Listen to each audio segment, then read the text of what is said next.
যেটা বলতে চাই সেটা হলো যে আপনারা সবাই জানেন সংগঠিত হয়েছে, সেখানে কিন্তু আমাদের এই যে পাহাড়ি আপনাদের হিউম্যান ফেডারেশন দেখেন এবং তাদের সংগঠন, তাদের মূল পার্টি ইউপিডি, ওনারা কিন্তু অত্যন্ত সোচ্চার ভূমিকা পালন করেছেন।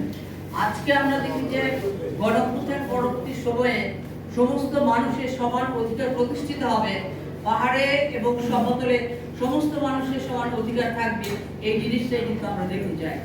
অথচ আজকে 10 মাস অতিক্রান্ত হয়ে গেল, আগামী মাসে কিন্তু জুলাই মাস আসছে।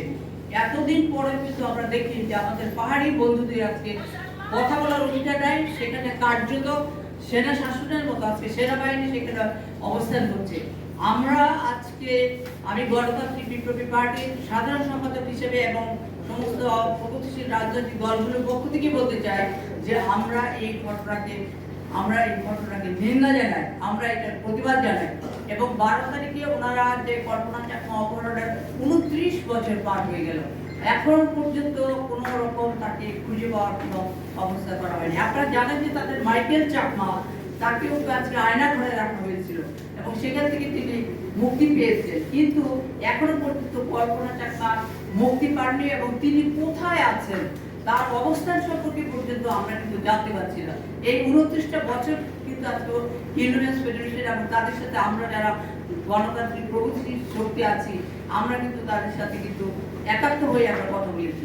আমি শেষ কথা যেটা বলতে চাই, আমাদের প্রত্যাশা হচ্ছে গণঅভ্যুত্থানে আজকে যারা অংশগ্রহণ করেছেন, আজকে ফ্যাসিস্ট সরকারের বিরুদ্ধে যারা লড়াই করেছেন, ওই সমস্ত বন্ধুদের মধ্যে আজকে পাহাড়ে এবং সমতলের যে আদিবাসীরা আছেন তাদের অত্যন্ত জোরালো ভূমিকা ছিল, অত্যন্ত সরকারি ভূমিকা ছিল।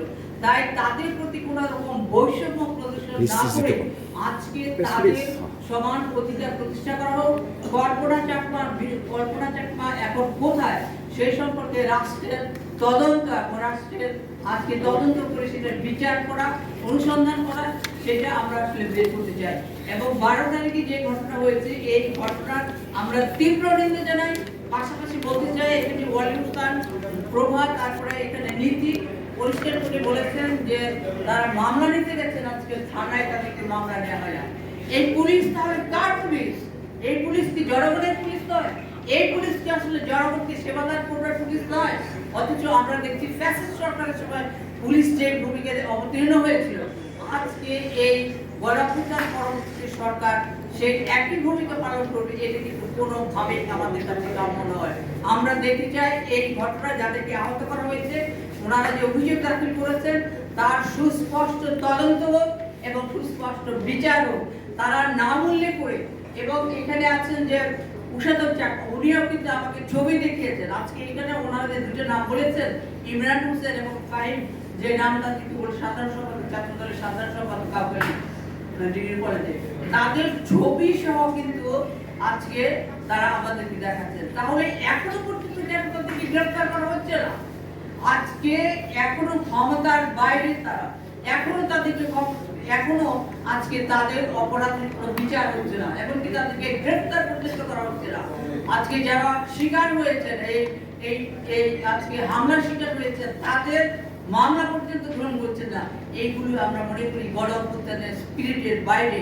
গণঅভ্যুত্থান আমরা করেছিলাম এই জন্যই যে ফ্যাসিস্ট শাসনকে হটিয়ে প্রকৃতপক্ষে একটা গণতান্ত্রিক এবং সমস্ত মানুষের সমান অধিকার প্রতিষ্ঠার একটা সরকার, সমান অধিকার প্রতিষ্ঠার একটা শাসন ব্যবস্থা, একটা সমাজ ব্যবস্থা প্রতিষ্ঠিত হবে, সেই আকাঙ্ক্ষা থেকে, সেই স্বপ্ন থেকে আজকে সেই গণঅভ্যুত্থানের সেই স্পিরিটের বাইরে অবস্থানে আজকে এখানে যে কাজ করা হচ্ছে, এই যে আমাদের পাহাড়ি ভাইদের সাথে বোনদের সাথে যে আচরণ করা হচ্ছে এবং তাদের সাথে সংহতি প্রকাশ করতে গিয়ে 12 তারিখে যে ঘটনা করা হচ্ছে, এটার সুস্পষ্ট বিচার করবেন সরকার, এই জিনিসটা আমরা দেখতে চাই। আপনাকে সবাইকে ধন্যবাদ।